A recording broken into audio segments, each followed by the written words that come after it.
ನಮಸ್ಕಾರ ಎಲ್ಲರಿಗೂ, welcome back to my segment heal with Surya. ಇವತ್ತಿನ ಒಂದು ವಿಡಿಯೋನಲ್ಲಿ the mountain is you written by Brianna Wiest page number 28 ಅಲ್ಲಿ ಬರೆದಿದೆ that overcoming self sabotage is not about trying to figure out how to override your impulses. It is to determine why those impulses exist in a very first place ಅಂತ ಬರೆದಿದೆ.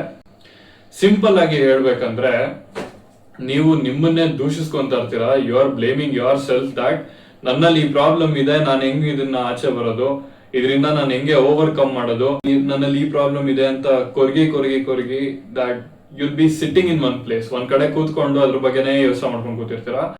Rather than that you find it as a problem, concentrate on changing. ಒಂದು growth ಮೇಲೆ concentrate ಮಾಡಿ, self improvement ಮೇಲೆ ಜಾಸ್ತಿ ಗಮನ ಇರಲಿ ಅಂತ ಹೇಳುತ್ತೆ ಈ ಒಂದು quote. As simple as it is the only one simplest way to change yourself ಅಂತಾನೆ ಹೇಳ್ಬೋದು. ಸೊ ಈ ಕೋಟ್ ನಿಮ್ಗೆ ಇಷ್ಟ ಆಗಿದ್ರೆ, ಈ ಕೋಟಿಂದ ನಿಮಗೆ ಏನಾದರೂ ಹೆಲ್ಪ್ ಆಗಿದ್ರೆ, ಒಂದು ಮೋಟಿವೇಶನ್ ಸಿಕ್ಕಿದ್ರೆ ದಯವಿಟ್ಟು ಕಾಮೆಂಟ್ ಬಾಕ್ಸ್ ಅಲ್ಲಿ ಹಾಕಿ ನನಗೆ ತಿಳಿಸಿ. ಜೈ ಕರ್ನಾಟಕ, ಜೈ Hind. See you in the next video.